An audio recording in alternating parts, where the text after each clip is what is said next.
လို့သမားတမကများအဖွဲချုပ်မှဘဟုအလုံးမှုဆောင်ဒေါခင်တနာမိုးကဖိတ်ခေါ်အပ်ပါရဲ့ရှင်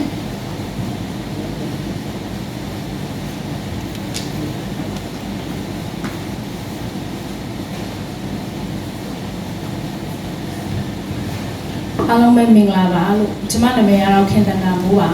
ကျွန်မကတော့မြန်မာနိုင်ငံထွေထွေလုံသမားသမဂ္ဂများအဖွဲ့ချုပ် FTWN ကဗဟိုလုံးမှုဆောင်တွေတူဖြစ်တယ်လို့ဖွဲ့ချုပ်ရဲ့အဓိကကဏ္ဍတစ်ခုဖြစ်တဲ့အမျိုးသမီးကော်မတီရဲ့တာဝန်ခံတစ်ယောက်လည်းဖြစ်ပါတယ်လို့ဆိုတော့ဒီကနေ့ကြားရောက်တဲ့136ကြိမ်မြောက်မေးတွေမှာကျွန်မတို့လုပ်ငန်းမြန်မာပြည်တွင်းထဲကအထည်ချုပ်လုပ်ငန်းခွင်တွေကအမျိုးသမီးအလုပ်သမားတွေရဲ့ကိုယ်စား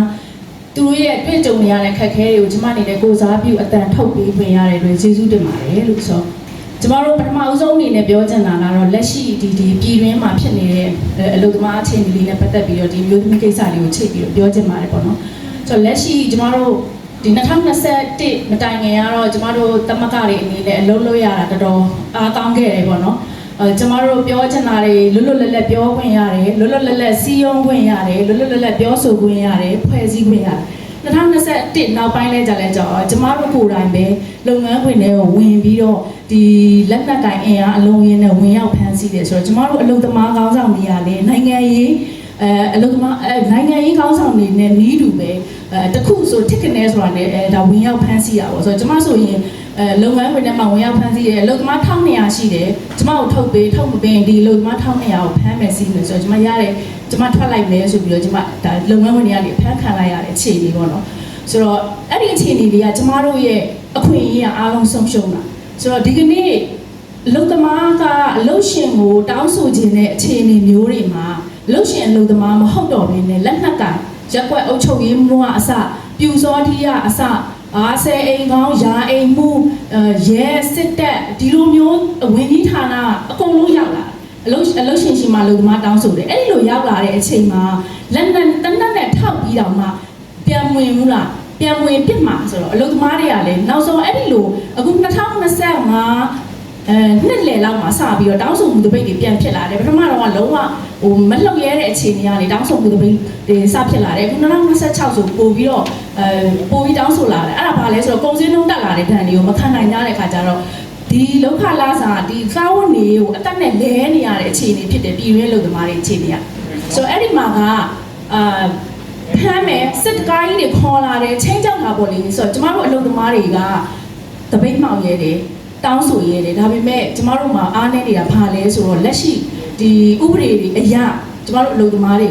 ကတိတ်နားမလဲတဲ့ခါကျတော့လုပ်ငန်းရှင်တွေအာဏာရှင်တွေဝင်ဆိုင်တဲ့ခါဒီမှာတော့အကြောက်တရားရှိတယ်ဆိုတော့ဒါကလည်းကျမတို့လုပ်သမားတွေအပြစ်မဟုတ်ဘူးကျမတို့စနစ်တကျဒါကိုနားမလဲနိုင်အောင်လုပ်ထားတဲ့စနစ်ကြီးရဲ့ဖြစ်စဉ်တစ်ခုလုံးဖြစ်တယ်ပေါ့နော်ဆိုတော့အဲ့ဒီကနေတစ်ဆက်တည်းဘာဖြစ်လဲဆိုတော့အထည်ချုပ်လုပ်ငန်းခွင်တွေရဲ့သဘောတရားကတော့တရားမှာ90%လောက်ဒီအမျိုးသမီးလုပ်သမားတွေဖြစ်တယ်ဆိုတော့ဒီအမျိုးသားတွေပါလာတယ်ဆိုရင်ဒီစစ်မှုထမ်းဥပဒေတွေကိုခေါ်ရမယ်သူတို့ကထုတ်ပေးဘယ်သူလဲအမျိုးသားကောင်းဆောင်ဆိုမဟုတ်ဘူးအမျိုးသမီးတွေကရှေ့ထွက်ရတဲ့အခြေအနေဖြစ်တယ်အမျိုးသမီးတွေကမှတ်ပုံတင်မှန်းထဲမှာတော့မိခိုပဲကျမတို့ကဒါပေမဲ့အရေးကြီးတဲ့အရာတိုင်းမှာကျမတို့ကရှေ့ရထွက်ရတဲ့သူရဲကောင်းတွေလည်းဟုတ်တယ်ပေါ့နော်ဆိုတော့ဒါကြောင့်မလို့ကျမတို့ဒန်းတို့အခွင့်အရေးဆိုတာတွင်တွင်ကြဲကြဲပြောနေတာဖြစ်တယ်ဒါကကျမတို့ရဲ့လူအမျိုးသမီးတယောက်ရဲ့ရတင်ရတိုက်တဲ့အခွင့်အရေးလူသားတယောက်ရဲ့ရတင်ရတိုက်တဲ့အခွင့်အရေးကျမတို့ဒီကနေ့တောင်းဆိုနေတဲ့အမျိုးသမီးခွင့်အရေးအလုပ်သမားခွင့်အရေးဆိုတာအထူးခွင့်အရေးတွေလည်းမဟုတ်ဘူး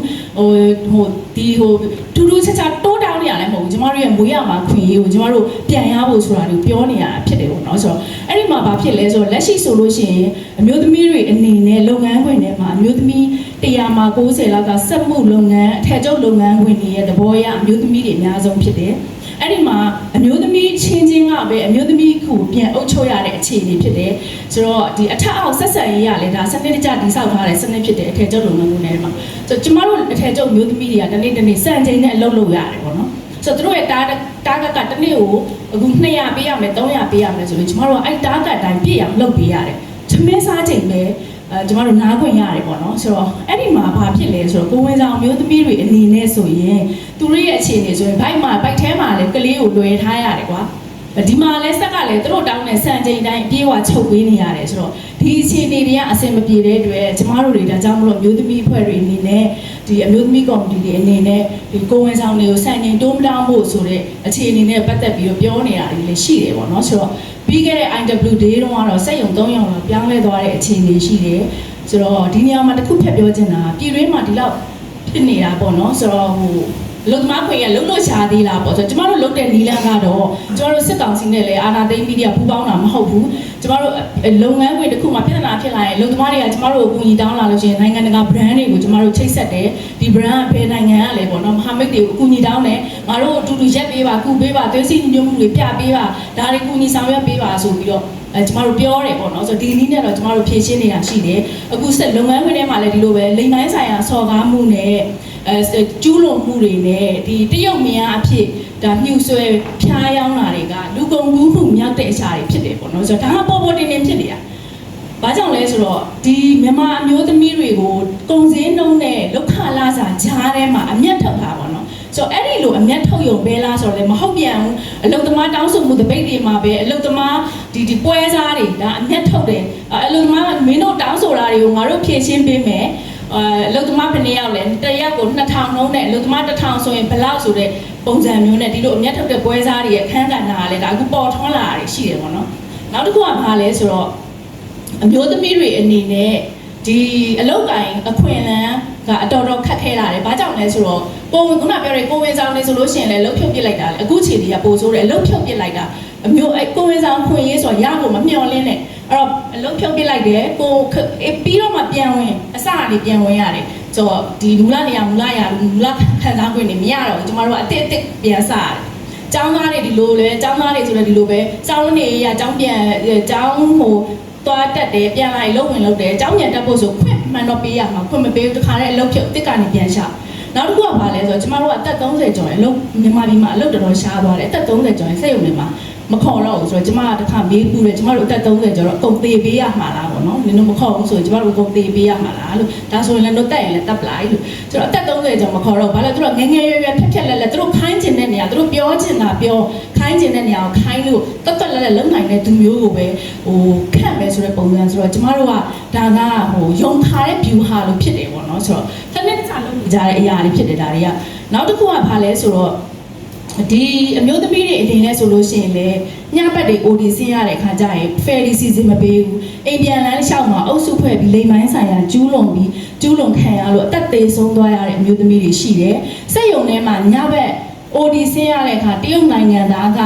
ဒီလိမ်ပိုင်းဆိုင်ရာကျူးလွန်နေအုပ်စုဖွဲ့ပြီးတော့ဘယ်သူမှမသိဘူးအပုံနဲ့ထွက်လာမှကျမတို့လိုက်ရှာတဲ့ခါကျတော့မှဒီကတ်ထူစက်ကူထဲမှာအလိမ်ပိုင်းဆိုင်ရာကျူးလွန်ပြီးတော့ဒါဝိုင်းပြီးတော့တက်ပြီးတော့မသေးလို့တက်ပြီးတော့ဒီကတ်တူစက်ကူလုံးထဲမှာပိတ်ထားမှအနံ့ထွက်လာမှသိရတဲ့အခြေအနေဖြစ်တယ်ဆိုတော့ကျမတို့ကဘာအကာအကွယ်မှရမနေဘူးလုံသမားဥပဒေရှိတယ်မျိုးသမီးဥပဒေအခွင့်အရေးရှိတယ်ဒါပေမဲ့ကျမတို့အဲ့ဒီအကာအကွယ်တွေရမနေဘူးဒါကလည်းကျမတို့ဒီစစ်အာဏာရှင်လက်အောက်ကလွတ်မြောက်မှကျမတို့ပြောချင်တာတွေတောင်းချင်တာတွေနဲ့ဒီကောင်ထဲပေါ်ဆောင်ရွက်နိုင်နေရအင်တိုက်အားတိုက်လုပ်နိုင်မဲ့အခြေအနေဆိုတာလည်းဟုတ်တယ်ပေါ့နော်ဆိုတော့နောက်တစ်ခုကဘာလဲဆိုတော့အစိုးဆုံးကတော့အလုပ်သမားမျိုးသမီးတွေအနေနဲ့အချိန်နဲ့ကန့်နဲ့အိမ်သာသွားရတဲ့စနစ်မြန်မာပြည်ကလုပ်ငန်းခွင်မှာအခုတော်တော်ထွန်းကားနေတယ်ပေါ့နော်ဆိုတော့ကျမတို့မှာဂျာဒီသွေးနဲ့ပတ်သက်တဲ့ပြဿနာတွေရှိတယ်လေသူတို့ပေးတဲ့1မိနစ်ဆိုတဲ့အချိန်က3မိနစ်ဆိုတဲ့အချိန်မှာဒီမှာကျမတို့လဲရတာတွေရှိတယ်ဒါအဆင်ပြေခြင်းမှပြေပဲပေါ့နော်ဆိုတော့အဲ့ဒီအခြေအနေမျိုးတွေနဲ့ကန့်သက်ထားရှိတယ်ဒါကြောင့်မလို့ကျမတို့ပြီးတော့ပြီးခဲ့တဲ့ IW တွေကလည်းဒီကိစ္စတွေထည့်ပြောထားတာရှိတယ်ပေါ့နော်နောက်တစ်ခုကဘာလဲဆိုတော့စေးပေးကန်းတွေရှိတယ်စေးပေးကန်းတွေရှိတယ်ဆရာဝန်လည်းမရှိဘူးစက်ရုံထဲမှာဟိုကဘလဲစေးလည်းမရှိဘူးအဲ့လုပ်ငန်းဝင်ထဲမှာအသက်ဆုံးရှုံးသွားတဲ့လူသမားတွေလည်းအများကြီးရှိတယ်ဒါတွေကကျမတို့ထွက်မလာဘဲနဲ့အထဲထဲမှာလည်းကြိတ်ပြီးတော့ခံစားနေရတဲ့အရာတွေဖြစ်တယ်ပေါ့နော်ဆိုတော့ဒီနေ့ဒီမေလေးနေ့မှာကျမတို့ဒီလိုမျိုးတွေးဆုံပြီးတော့ကျမတို့လုပ်ငန်းခွင်တွေကဒီမြန်မာပြည်ထဲမှာဖြစ်နေတဲ့အမျိုးသမီးအခြေအနေတွေပြောခွင့်ရတဲ့အတွက်လည်းအထူးပဲကျေးဇူးတင်ပါတယ်လို့ဆိုတော့နောက်တစ်ခုကဘာလဲဆိုတော့ကျမတို့ဒီ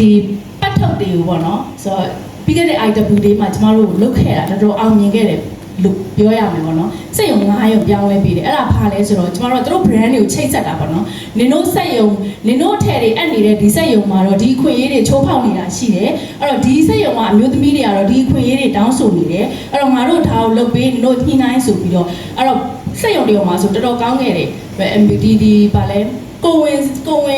ကလေးမွေး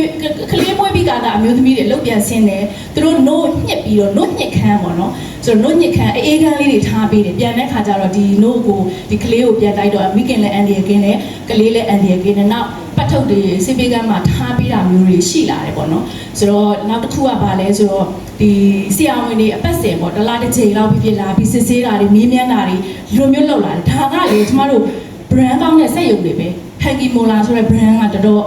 ကောင်းတယ်ပေါ့နော်ကျမတို့ပြောလိုက်ထားတဲ့ချက်ချင်းစီရင်လာပြီးလုပ်ငန်းရှင်နဲ့ညှိနှိုင်းတာတွေဒါမျိုးတွေလုပ်ပြီးရဲဆိုတော့ဝမ်းသာကြရတော့ဖြစ်တယ်ဒါကြောင့်မလို့ကျမတို့ကတိုက်တွန်းလာတမကဝင်ကိုယ့်ရင်အားနဲ့ကို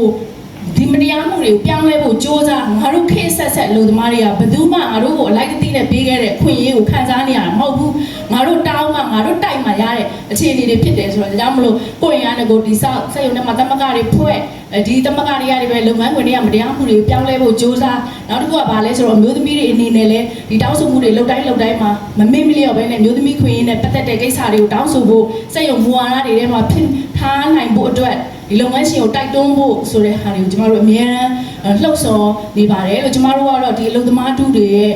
ကိုစားပြုအတန်ထောက်ပေးနေတဲ့သူတွေလည်းဖြစ်တယ်ဆိုတော့